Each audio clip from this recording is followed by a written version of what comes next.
Olha, mas que porra é essa? Mas olha, você é um cantor.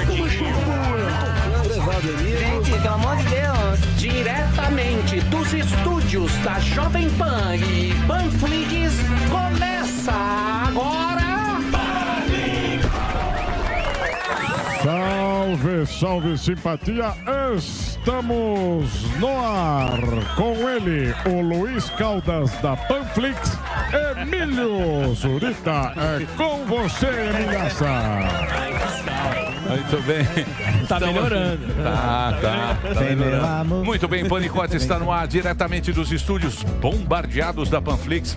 Trombetas do Apocalipse estão soando antes da Kalina começar. Talibã, você sabe, voltou para o Afeganistão 20 anos depois da ação militar por lá. Estamos aqui hoje com a presença do André Lages. Daqui a pouquinho ele vai falar sobre esse assunto. O André já esteve aqui várias vezes, professor, palestrante, doutor em ciências políticas e diretor executivo da Stand With Us Brasil. É isso? Bom, antes de falar com o André, professor Vila, o senhor gostaria de acrescentar algo ao debate de hoje, professor? Não, eu só queria dizer que deixa ele falar, né, coitado, porque eu sei muito mais do que ele. Deixa ele falar que é o seguinte, eu sei tudo sobre o Afeganistão. Aliás, eu ajudei Maomé a escrever. Existe isso, só que a história não conta, tal. Mas eu vou deixar pra vocês um documentário muito interessante pra quem quer saber toda a história de conflito, de tudo isso que existe entre Afeganistão e Estados Unidos. Assiste o Rambo 3. Essa é a minha dica. Bom demais. Muito bem, meu querido professor Vila. Zuzu, vamos rápido. O que nós vamos ter no hoje? Tem várias atrações, não é, Zuzu? Então, além Como é que você tá, meu bem? Tô tudo bem, tudo tranquilo. Cotovelinho? Aí. E mãozinha com nojo. Toquinho e mãozinha com nojo. Mãozinha sem saber. Sempre. É o seguinte, além do conflito do Afeganistão, vamos ter também outro conflito aqui, que é deles, Adrilles Jorge versus Joel Pinheiro. Verdade. Vai ser uma luta de gel aqui no estúdio. Será que o Joel vai ter o seu salário diminuído, conforme que o Adrilles pediu? E também teremos no último bloco o querido Constantino, que também vai falar do Afeganistão, vai falar de tudo isso, mas como o tempo é curto, a gente já vai direto pra Kalina aqui. Vamos lá, Kalina? Muito bem, que soem as trombetas do Apocalipse. Kalina! Rápido hoje, né, meu gente? Muitas atrações, muitas informações. O mundo pegando fogo. O mundo pegando fogo, exatamente. Muito boa tarde pra vocês, excelente semana pra gente. Eu começo, lógico, com esse destaque internacional, que é a tomada aí da capital do Afeganistão, Cabul, pelo grupo extremista Talibã. E é lógico que eu vou deixar André Laich falar sobre isso, nosso cientista político. Isso acontece depois de 20 anos, né, André? As tropas americanas deixaram o país, por isso que isso aconteceu. E outra dúvida, por que Joe Biden tirou as tropas americanas de lá? Interrogação. Interrogação. São várias interrogações. Bom dia, pessoal. Dúvidas. Bom dia a todos. O Afeganistão nunca deixou de ter Talibã, só que eles estavam isolados nas montanhas, né? 80% do país são montanhas praticamente inacessíveis, que eles conhecem, são vários esconderijos. Tora bora. Que é difícil de mapear completamente, assim, eles teriam que entrar lá com um exército de engenharia e praticamente fazer estradas para chegar nesses lugares. Então, depois que a invasão americana aconteceu em 2001, o Talibã gradualmente foi fugindo para as montanhas no interior do país. O Afeganistão deve ser mais ou menos maior que a Alemanha em tamanho, 32 milhões de habitantes. E eles acabaram perdendo o controle do que eles tinham. O Talibã funciona como um conjunto de tribos que mandam no país. Uma rede, né? Uma rede. Só que eles têm várias tribos que lutam entre si e acabam cedendo o controle para uma outra tribo. O Talibã é uma ideologia que tem a ver com a aplicação da Sharia, que seria a lei islâmica ao pé da letra na interpretação deles, né? É muito parecido com a Revolução Islâmica no Irã, com o Estado Islâmico na base, né? Não na prática, porque cada um vai praticar de forma diferente, mas na base é igual. Estado Islâmico seria sunita, o Talibã também é sunita, já não são árabes, são pachas, que seriam uma outra etnia, eles não falam árabe, falam outra língua, apesar de falar árabe porque é a língua sagrada. É diferente também dos persas, que também não são árabes, vocês verem a confusão, né? O Talibã não é pacha, o Irã é persa, o Estado Islâmico é árabe. Então, mas são muçulmanos. São muçulmanos. É. E aí, no momento que os Estados Unidos, na verdade, quem falou que tinha que sair do Afeganistão Foi o Trump, ano passado. Ele falou que precisava sair, que era uma guerra que estavam lutando por outros países, que não tinha sentido continuar lá, etc e tal. Existia um governo, a gente colocar entre parênteses assim, democrático, eleito no Afeganistão. Tinha um governo que conversava com o Ocidente, que meio que tentava conciliar as diferentes rivalidades tribais que existem no país para poder montar um micro-parlamento e poder gerenciar o país. Só que no momento que as forças americanas saíram, o exército não é forte o suficiente porque eles acabam cedendo à pressão da força do Talibã, que é muita gente de várias tribos que estão todos aí alinhados com essa com o não governo que estava lá em Cabul. Então, mas a União Soviética também eu não sei se era Talibã na época. Eram os Mujahidins. Era diferente, eram lutadores muçulmanos que vieram de vários lugares do mundo para impedir a invasão da União Soviética em território afegão. Anos 80, não é isso? Anos 80, porque o que aconteceu? Teve um golpe no Afeganistão de um cara que queria que não era muito simpático à União Soviética, e eles estavam com medo de que aquilo lá se tornasse um país antagônico à ideologia soviética naquela região, então a União Soviética invadiu. E foi uma guerra também para tentar tampar umas coisas ruins que aconteciam na União Soviética já no declínio da União Soviética, e foi o que sacramentou o fim da União Soviética. Dizem que foi o que acabou com a União Soviética, foi a guerra no Afeganistão. Agora me fala, qual é o interesse no Afeganistão? É minério? Tem muito minério lá? Qual é o real interesse? O real interesse, assim, primeiro que é estratégico, um território muito grande que está entre o sul da Ásia e o Oriente Médio, né? A gente está falando de uma das maiores, se não é a maior, plantação de ópio que fabrica heroína. Isso que, na verdade, dá grana para o Talibã. O Talibã, antes da invasão americana, vocês lembram? Teve até programas de televisão aqui no Brasil mostrando um dos países mais fechados do mundo. Para conseguir autorização para filmar é super difícil e tal. Cabrini foi lá, Roberto Cabrini. Isso. 97, 96, uma coisa assim.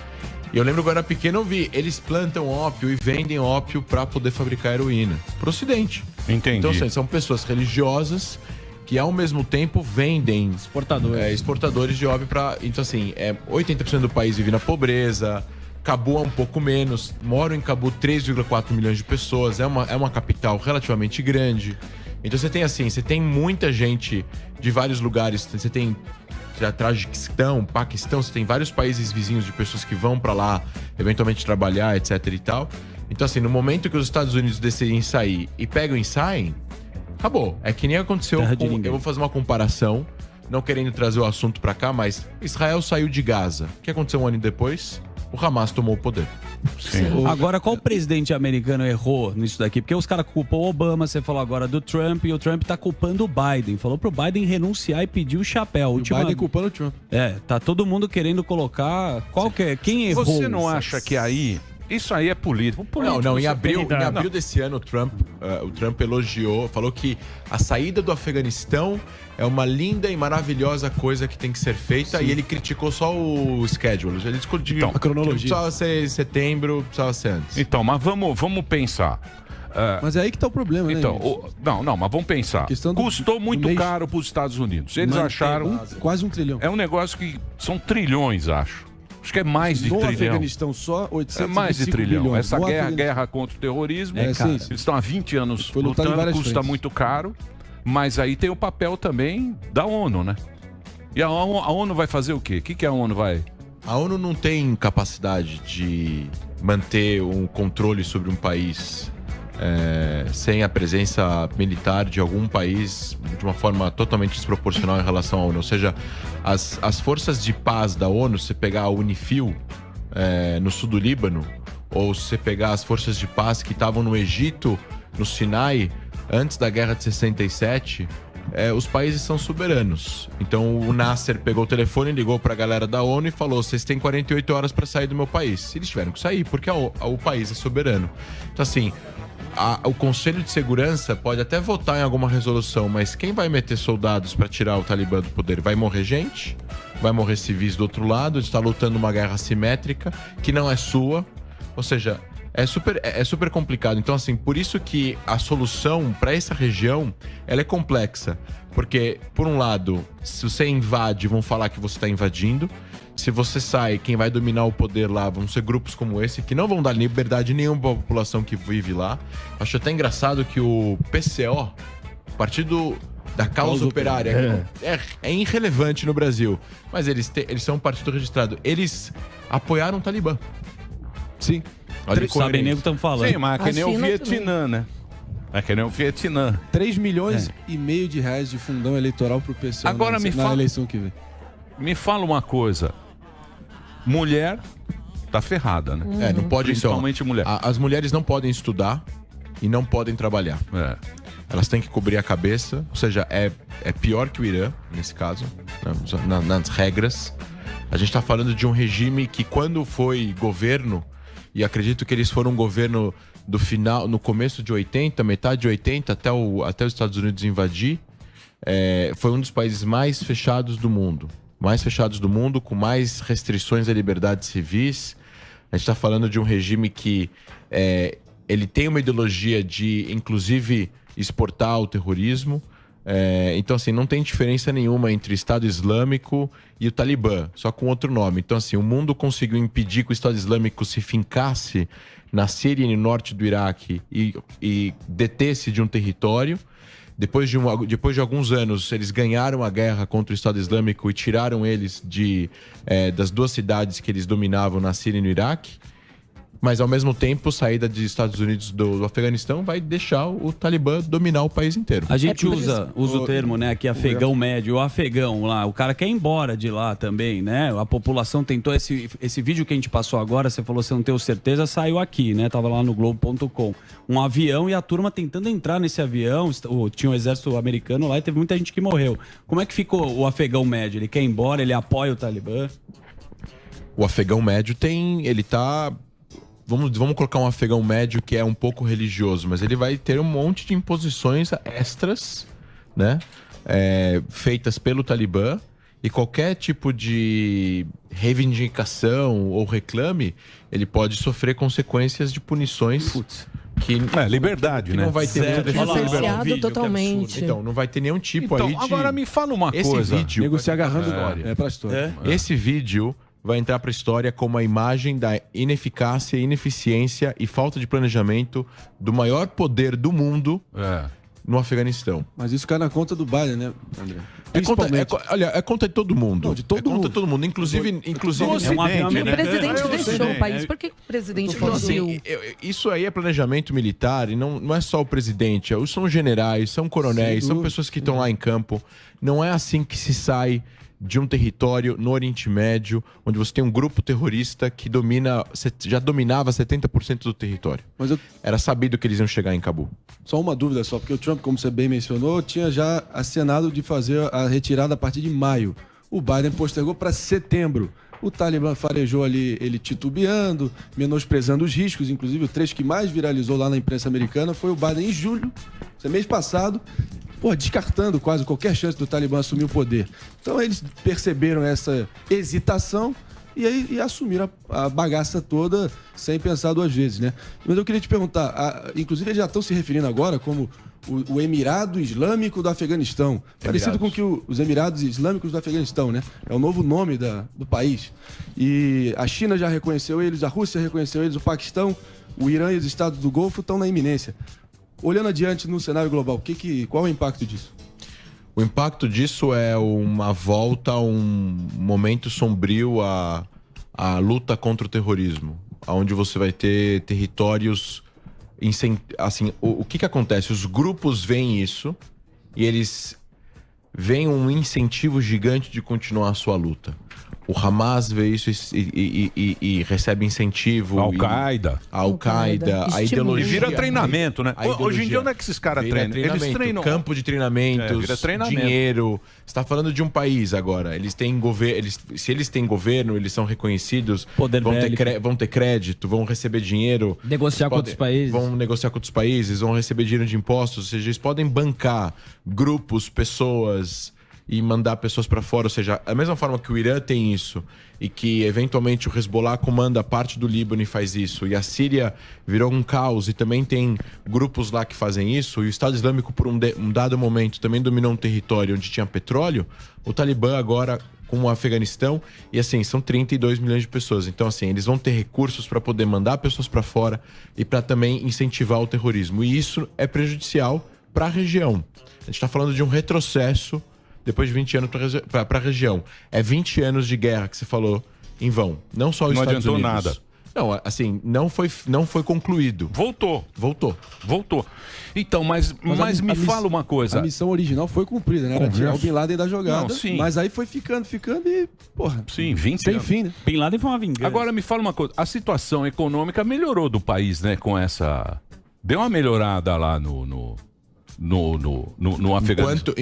Enquanto o governo, esse governo mais financiado pelo Ocidente, né? Porque não tem como, não tem porto, não tem mar, é um lugar zoado, né? Exato. É um lugar bem zoado. Não, então, eles têm muitas dificuldades geopolíticas por fato de não terem saída para o mar e por causa de serem 80% montanhosos. Mas existem soluções para isso, né? Você tem vários países que são montanhosos, que não teriam nenhum tipo de problema para conseguir desenvolver economia de outras formas. Agora, eles sim tiveram uma injeção de dinheiro de fundos internacionais e dos Estados Unidos por vários e vários anos, mas muitos países têm, né? Muitos países tiveram, a Alemanha teve no fim da Segunda Guerra, o Japão teve, o Vietnã teve, vários países tiveram e no final das contas eles conseguiram sobreviver e melhorar a vida das pessoas. A própria Cisjordânia tem, o Líbano, apesar dos pesares, também tem ajuda americana e de outros países. Então, assim, agora a gente vai ver uma fuga de milhões de pessoas desse país, que nem aconteceu com a Síria. A Síria tinha 17 milhões de pessoas de população, 5 milhões de refugiados, ou 6 milhões de refugiados.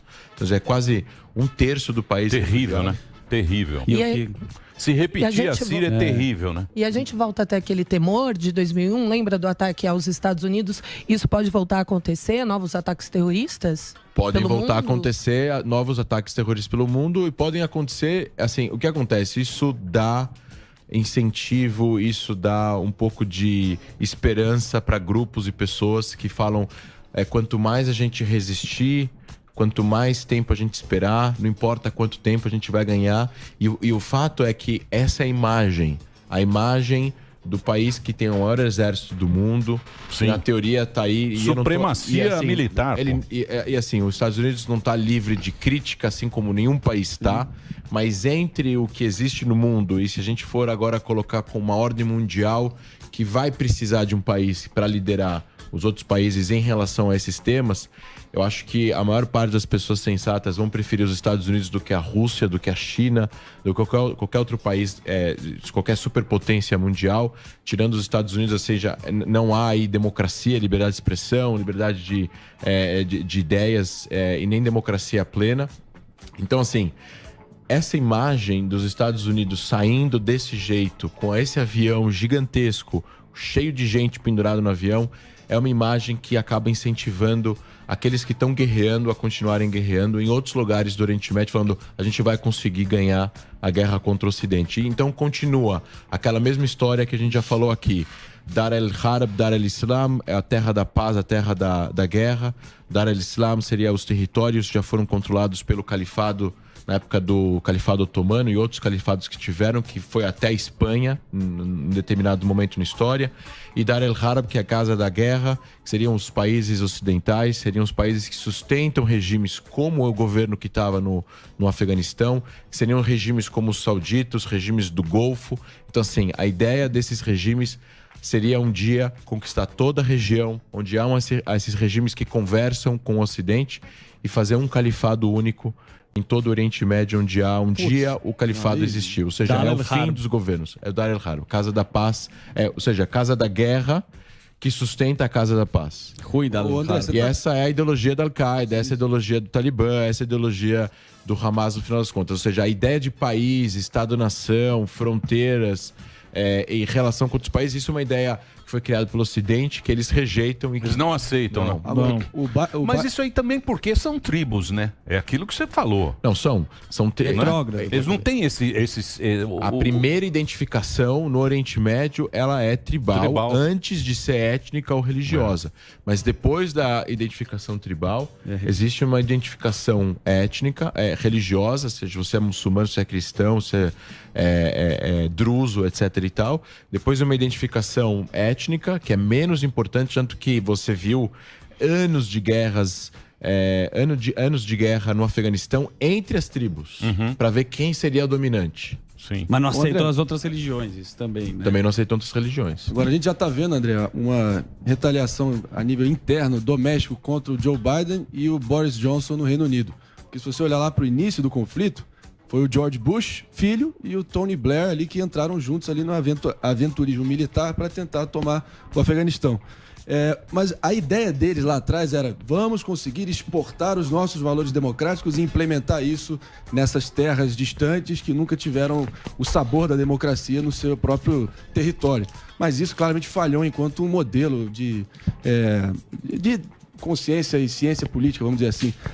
Olhando adiante, você acha que realmente você está convencido que o Ocidente não vai ter mais nenhuma participação lá, vai deixar o Afeganistão à sua própria sorte? Olha, você implementar a democracia num lugar onde nunca existiu esse tipo de cultura é difícil. Não tem como você implementar, não tem como um país chegar e em 20 anos implementar um sistema democrático. Aqui a gente briga pela urna, por voto impresso. Não, mas não é só eleições livres. Aqui é o livres. voto impresso. Não é só eleições lá livres. É mudar a cabeça do cara. O DNA lá é incompatível com a democracia. A gente tá falando de livre imprensa, a gente tá falando de educação. Você lembra o Berlusconi? Grande Berlusconi. O Berlusconi, na época do Gaddafi, o Berlusconi chegou, o presidente francês lá, o que invadiu, como é que ele chamava?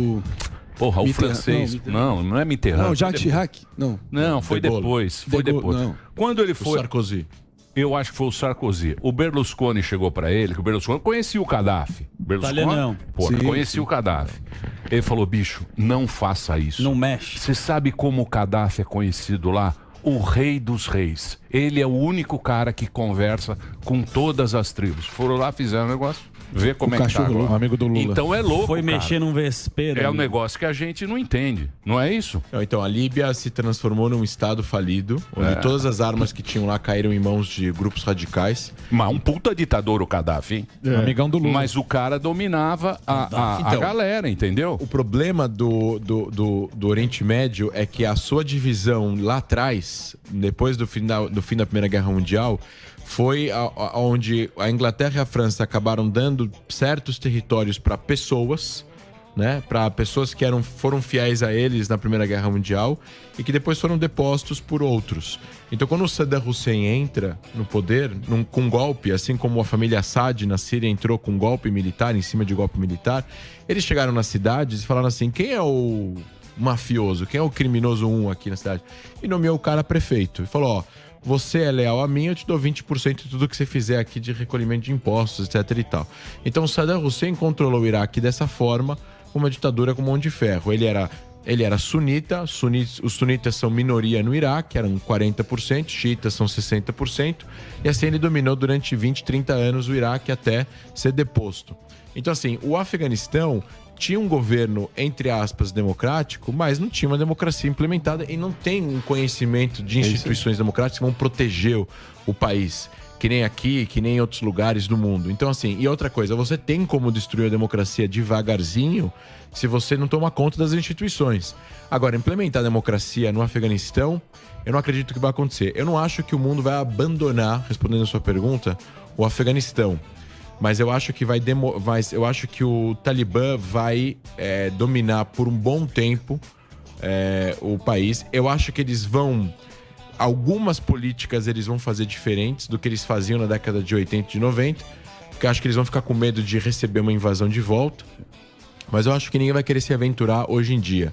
Eu acho que é bem mais polêmico, bem mais complexo lutar uma guerra hoje desse tipo, tipo, invadir um país novamente e tirar o governo, as pessoas que estão no poder, etc e tal. Porque eu acho que isso gera notícia, isso não é politicamente correto, visto hoje em dia, com as mídias sociais, etc e tal. Vai ter um monte de gente falando que isso tá errado. E tem muita gente que vai falar que tem que negociar com o Talibã da mesma forma que tem que negociar com o Irã. Então, mas os Estados Unidos pulou do cavalo por pressão do americano mesmo, né? Por pressão interna, que os caras não queriam essa guerra, tá gastando dinheiro à toa e tal. Mas, por exemplo, a ONU tal, os caras vão juntar, fazer aquele discurso bonito na Suíça. Vai pedir a paz nos estádios. Paz nos estádios. Sim. Porra, paz nos estádios. Por incrível que pareça, a justiça seja feita, o Trump foi o primeiro presidente em 30 anos que não começou nenhuma guerra, né? Certo? Não começou nenhum conflito novo. Talvez eu não atribuiria isso necessariamente a ele especificamente, também ao tempo que ele viveu. É da mesma forma que a gente falar que dos anos 2000 a 2010 o Brasil bombou economicamente por culpa do presidente, né? Então, assim, pode ter sido também um monte de coisas mundiais que aconteceram que ajudaram a economia do Brasil naquela mesma época. Ou seja, tem muitos fatores para isso, né? Então, o que eu acho que pode acontecer assim no Oriente Médio é um retrocesso, no sentido de que o Assad ia cair e não caiu. A gente tem uma expansão iraniana em várias capitais. Os iranianos estão... O Assad também é danado, né? Assim, a gente tem aqui o Irã em Bagdá, o Irã em Sana, no Iêmen, o Irã em Beirute, o Irã em Gaza, o Irã em Damasco. Então, assim, quanto mais expansão dessas ideologias, e obviamente que o Talibã no Afeganistão, com a mudança do nome do país...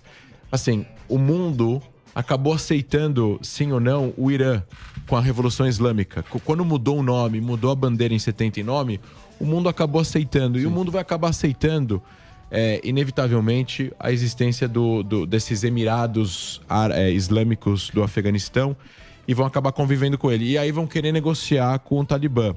Se isso vai, daqui a 10 anos, 20 anos, virar eles vão ficar mais moderados, vai ter uma contra-revolução dentro do Talibã, ou se vai ter algum país que vai invadi-los e vai querer tirá-los do poder, a gente não tem como saber, da mesma forma que a gente não tinha como saber que o Mubarak ia cair, ou que eventualmente Israel, quando foi fundado, ia sobreviver às guerras.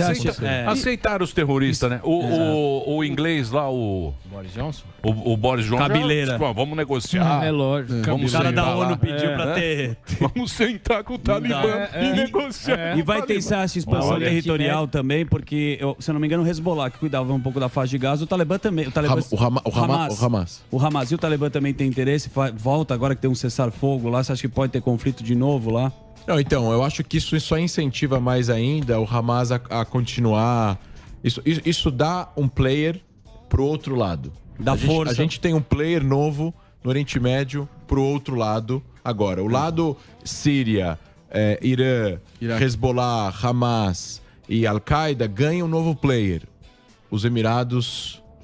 Islâmicos do Afeganistão, se é esse o nome novo. Agora, posso falar uma coisa pra você? Tá bom o time dos caras, né? Então. É o Messi lá na... É isso que eu ia falar. Um jogador que foi... Você sabe... Que saiu de cena, só uma pequena atualização, se você puder. E o Estado Islâmico, que a gente lembra do final do segundo mandato do Obama, aquelas cenas horrorosas, aqueles vídeos clandestinos de decapitação, nego sendo degolado.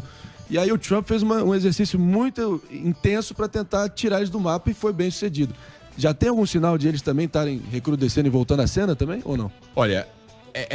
a importância do território que o Estado Islâmico controlava no norte da Síria e no Iraque e a forma como eles agiam dava muito mais medo ao Ocidente, era muito mais perigoso a interesses ocidentais, principalmente pela proximidade com o mar Mediterrâneo, a eventual entrada no Líbano, a eventual proximidade com o norte de Israel, a Jordânia, que são países aliados, né, a Jordânia e o Líbano aliados do Ocidente nesse caso, do que eventualmente o controle do Talibã no Afeganistão, que as pessoas dão menos importância por motivos culturais e por motivos geopolíticos. Então o afinco que ele teve para tentar tirar o Estado Islâmico e matar o al-Baghdadi, no caso, foi muito maior do que eventual tentar tirar agora o Talibã do poder. Se eles quisessem, eles não teriam saído do Afeganistão. Era uma questão de tempo, né? O Talibã assumir ali, era previsível. Você acha que, por exemplo, que nem a democracia venceu a Segunda Guerra, que foi a grande carnificina faz 80 anos. Até então, o mundo ocidental ele é vitorioso. Vitorioso que eu digo a democracia, esse pensamento que a gente tem. De você ter a sua opinião, você votar, você escolher os governantes e tal. Você acha que tá indo meio pro saco? Tá indo pro saco, né? É engraçado isso, né? Eu tenho uma opinião bem... Assim, eu acho que as pessoas não têm que acreditar em ideias utópicas de um mundo lindo e perfeito. O mundo é um lugar difícil. Igual da realidade. Onde existem pessoas que têm ideias que para nós são ideias muito ruins, que fariam muito mal para muita gente para poder implementar as suas ideias. Então, se nós acreditamos em ideias de liberdade, direitos humanos, a Declaração Universal de Direitos das Pessoas, de irem e virem, de poderem professar sua fé, de poderem gozar da sua liberdade, de você ter um sistema onde as pessoas são protegidas pelo Estado, na qual o Estado provê segurança, educação, saúde, o sistema jurídico decente, independente, a gente tem que defender essas ideias. E, infelizmente, às vezes, você defende essas ideias protegendo essa existência, inclusive com o uso da força. Então, assim, existem outros atores, como a gente tem visto no Oriente Médio, que gostariam de destruir essas ideias. Sim. Não somente lá, como aqui. Então, para você fazer isso, você precisa enfrentar essas ideias, às vezes com o uso da força. Então, assim, a estratégia, e eu falo isso, por exemplo, eu comparo isso também com a estratégia do uso da força. A estratégia não é o uso da força, a estratégia é paz. Mas se você for forçado a usar o seu exército para poder proteger a pacificação no futuro, você precisa usar. Então, mas por exemplo, pegando esse exemplo, porra, se você pensar depois do 11 de setembro, que isso aí tudo começou no 11 de setembro. Osama Bin Laden. Do Bin Laden e tal, todo mundo lembra isso porque é só a molecada que nasceu agora. Se você for pensar, você vai viajar. Porra, eu sou um cara do bem. Você tira o visto, você vai no consulado, você pega o dinheirinho, pega o negócio, liga, separa. Separa o passaporte. Porra, pega o seu dinheirinho, você fala, porra, eu vou viajar. Coloca na pochete. Trabalhei o ano inteiro, eu vou fazer uma viagem. Aí você entra no aeroporto, aqueles caras de metralhadora, você passa num negócio ali. Vê se tem pólvora. Você passa num negócio ali que o cara te vê pelado. Isso foi um dos legados do Ele 11 de vê setembro. você pelado do outro lado. Você fala, bicho, o que eu fiz? Não, isso é em nome da sua segurança, porque o terrorismo pode ferrar e você pode ser um terrorista. Ó que louco, cara. Ó que louco. Mas como controla isso? Ó que louco que é. Não sei. É. Mas é louco. É louco. Ele deu A gente mesmo que fica, a gente que paga um erro não sei de quem. Não, vai falar com o Talibã então, bonitão. Você fala com ele. Resolve com o Talibã. Liga Chapa pro tênis lá, pô. Vocês não querem? Você acha que é assim? O Boris Johnson disse que vai sentar com os caras. Então, quero ver quando a gente vai... O André, falando dessa questão que você disse, né? Eu acabei de ver aqui que o André já citou. A China e a Rússia já foram ali já para negociar com o Talibã. E aquele negócio que a gente estava falando da questão da cultura ocidental. Existem grandes players ali naqueles territórios que são contra o Ocidente. E aqui só tem os Estados Unidos, assim, que basicamente enfrentava todos esses. Agora eles estão se juntando, estão cada vez mais virando um bloco cada vez maior. Você consegue ver algum player além dos Estados Unidos para meio que permanecer, defender um pouco da cultura ocidental? A Europa como um todo, como a União Europeia, mas eles não concordam necessariamente entre eles. Então, o Parlamento Europeu, o representante da política externa da União Europeia, não vai conseguir ter uma voz plena, porque é a mesma coisa que você falar ao secretário-geral da ONU. Você tem várias opiniões dentro de uma organização só. Então, obviamente que o primeiro-ministro da Espanha e eventualmente o presidente da Espanha e o primeiro-ministro da Inglaterra não concordam em relação ao Talibã. Então, eu acredito que a negociação ela vai ser necessária sim ou sim, porque você tem uma realidade on the ground, né? Você tem uma realidade em solo. Eles estão dominando agora o país. Eles entraram no Palácio Presidencial, colocaram lá as K-47 em cima da mesa. Sim. Colocaram a imprensa para filmar. O que eu acho que é incrível, assim, a gente está em pleno 2021 e teve um golpe, né? Um golpe militar de um grupo armado radical fundamentalista. Eu acho que no Ocidente, aqueles que criticam esse golpe precisam receber também o apoio daqueles que eventualmente criticavam os Estados Unidos, porque eu até vi isso no Twitter esses dias, assim, por mais que as pessoas criticavam, e tem gente que criticava a presença dos Estados Unidos no Oriente Médio, da forma como tem operado nos últimos, sei lá, 30, 40 anos, ou operou, não apoiavam que o Talibã fosse legitimado nesse golpe que eles fizeram. Eles não apoiam o Talibã, porque eles sabem que o Talibã... Então, assim, é isso que as pessoas precisavam ter esse bom senso. Os países precisam ter esse bom senso. Não apoiar o Talibã só porque eles eram antagônicos aos Estados Unidos. Eu sei, mas se agora o Boris Johnson negociar com os caras, ferrou. Mas Por que ainda, os caras... eu acho que tem que negociar. Não é que não tem que negociar. Não tem... Com terrorista? Não, você tem que negociar com quem é teu opositor. Não é que o Israel também negocia com o Hamas o tempo todo, né? A trégua, etc e tal. Você não negocia, com o seu amigo, você negocia com o cara que é antagônico a você. Agora, na negociação, você tem que impor limites. Tem regra, amigo. Se você infringir direito das mulheres, se você infringir direito... Tá bom. Se você... Vai mudar um negócio de 10 mil. Você vai implementar em um ano, por exemplo, vou dar um exemplo hipotético. Quem for negociar com o Talibã fala assim, olha, a gente tem aqui uma questão com direitos humanos. Você quer implementar algumas coisas religiosas e tal, não sei o quê, beleza. Mas, se a gente receber aqui muitas denúncias, se você tem um ano para poder montar aqui um colegiado religioso para reformar essa história de a mulher não pode trabalhar, não pode estudar. Se isso continuar em um ano, a gente vai ter problema. Então, assim, você dá um tempo para a pessoa fazer reformas para poder aprimorar e melhorar essas regras. Isso pode acontecer como pode não acontecer. Então, assim, existe toda uma questão que dá para negociar. Ou seja, no final das contas, mas tem que ter a ameaça ao uso da força. Assim como teve a ameaça à Coreia do Norte, teve a ameaça à Líbia, quando a Líbia também tentou desenvolver armas nucleares numa época e tal. Então, assim, existe uma ameaça ao regime caso ele não mude a sua conduta. Mas no Irã nunca entraram lá nas usinas de urânio lá. Nunca entraram. Não entraram em Wuhan. Peraí. Os caras não entraram em Wuhan. Falou que não foi não entraram, mas ameaçaram com bomba. O vírus veio não entraram, mas falaram, se vocês se empolgarem, amigão, tô falando da comunidade internacional. É bonito esse nome, comunidade internacional. É um nome lindo. Eu discordaria. Eu discordaria.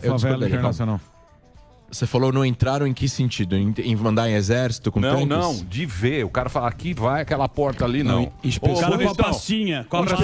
Chega lá com a pastinha. O fiscal. O fiscal. Não, sim, mas fiscal não quantas vezes explodiu coisas em usinas nucleares iranianas? Eu não sei, mas ninguém nem sabe o que tem lá. Não, sabe, então, tem alguns países que sabem. Porque vira e mexe, explode alguma coisa lá. Explode, teve... Agora, recente. Então, em Natanz teve um blackout que estragou todas as usinas o que eles chamam de IR6, que são as novas usinas, as centrifugas avançadas, que tinham acabado de ser instaladas. Explodiu um negócio lá numa sala de geradores, acabou a eletricidade, o negócio para girando a 3.000 rotações por minuto, ele quebra. Você deu o exemplo da Síria agora, recente. Isso é entrada ocidental lá, de qualquer jeito. Você estava falando da Síria agora e, agora a gente fica pensando em refugiada, a mesma história. Como é que funciona? Como você acha que os outros países, a Europa principalmente, vai se comportar? Porque tem xenofobia. Por a Europa, os caras... Os caras abriram, depois arregaram, depois falaram que tem célula terrorista. E aí daí criam mesmo... Como que você acha que o mundo vai se comportar, André? E em relação à pergunta do Alba, a Polônia tinha muitos soldados no Iraque em 2003, 2004, 2005, a Polônia tinha uma presença forte. Aí tem o grupo de Visegrado que fala, né? Também, não é? Não, mas eu digo o seguinte, Polônia, República não abriram, Tcheca, na Europa não abriram, quando teve a Síria, abriram. Teve a crise. Receberam. Como é que vai fazer isso daí? Então, aqui é um pouco mais longe, né? A Síria eles têm saída para o mar, então eles chegam Lakatia, que seria... Porra, fugir do Talibã, bicho, o cara vai a pé. Você acha? Vai mesmo. O cara Mas vai tá a longe. pé. Mas Pega é um longe. camelo e coloca fácil, diesel, irmão. Porra, fugir do Talibã, cara. O cara vai de bicicleta. O cara vai de Vai que nem Triciclo. É mais fácil eles irem pra Índia ou pra outros Tá lugares. bom, mas pode ir. Do que ir pro mar Mediterrâneo, que eles vão atravessar o Irã, o Iraque, a Síria. Não é que eles estão entrando direto na Alemanha e depois precisa passar pra França e pra Mas da Itália. Índia pra Alemanha, irmão. Muito bem. André, eu tenho que te perguntar só sobre a China, porque a gente vê a China se aliando a todos esses atores globais, nefastos aí mundo afora. A gente vê a China fazendo a pesca predatória, clandestina ali no Golfo Persa, no Irã. Já incolui ali com a guarda revolucionária, com os mulas que falam, né? E agora a China já botou o terninho, já viajou lá, mandou um representante. Já tá rolando o Talibã Paz e Amor com o Barbinha, é o capitão, Emílio. E terno do Lula azul. Já tá se acertando com a China para exploração mineral desenfreada daqui a pouco. Qual vai ser o papel Do da China olhando Afeganistão, adiante? você disse? É. Então, Vai fazer mais um bloco da estratégia da China. Na época que os americanos estavam lá, falavam que tinha muita riqueza mineral que tem aqui na América do Sul, de lítio, dessas. Mas também nunca ninguém provou nada, né? Então, não tem essa, não é comprovado. A China tem. Essa estratégia hegemônica da China. Então, a China se vê como um país com uma potência mundial. Sim. Eles se enxergam assim, eles se enxergam como o poder do centro. China em chinês, eu não lembro agora como fala China em chinês, mas é poder do centro, uma coisa assim, a nação do centro. E você vê os mapas da antiguidade, a China estava no meio do mapa, etc e tal. Então assim, para eles, como é uma nação milenar, esses 80 anos, 70 anos que os Estados Unidos são o poder hegemônico no mundo econômico e militar, é um período pequeno de tempo que eles não são dominantes, mas eles já foram dominantes no passado e eles acham que vão ser dominantes de novo no futuro. Então, agora, eu acredito que vai demorar muito tempo se isso for acontecer, porque tem uma questão cultural, tem uma questão de ordem mundial, tem uma questão de organizações multilaterais, que todas elas são dominadas por países ocidentais. Ou seja, as pessoas aqui se importam muito mais do que aparece nos jornais europeus e americanos do que aparece nos jornais chineses. Sendo que o que aparece nos jornais chineses é o que o regime decide. Exato. Sim. Se você pega lá o ano passado teve lá a vitória da Rússia na Segunda Guerra Mundial. Sim, o desfile de comemoração. Desfile de comemoração. Stalingrado. Foi em Stalingrado. Isso, Stalingrado. Pega esse desfile e você vai ver as forças russas, chinesas, da Índia e da Coreia do Norte. É isso aí. Olha a turma. Tem certeza Índia, meu amor. Meu amor, você não sabe o que E a esses gente caras tava estão aqui tramando. sussa, né? Tava aqui sussa. Reclamando que não tava funcionando o Wi-Fi. Com o voto impresso. Reclamando do voto impresso, do mandrião que sai sem máscara. Tava o Roberto Jefferson. Calcinha vai. Roberto A Jefferson. turma decide invadir, meu filho. Vamos mandar Ali- tudo pro Talibã. Muito bem, eu quero agradecer muito esse papo com o André. O Instagram dele é @AndréLast. Careca bonito. André Last. Twitter também, André Last. Last. É difícil, Last, eu vou soletrar então. É LAJST, André LAJST, sabe bastante. Sabe tudo. É um cara que fala fácil, conversou com a gente de uma maneira simples, objetiva. Deu show.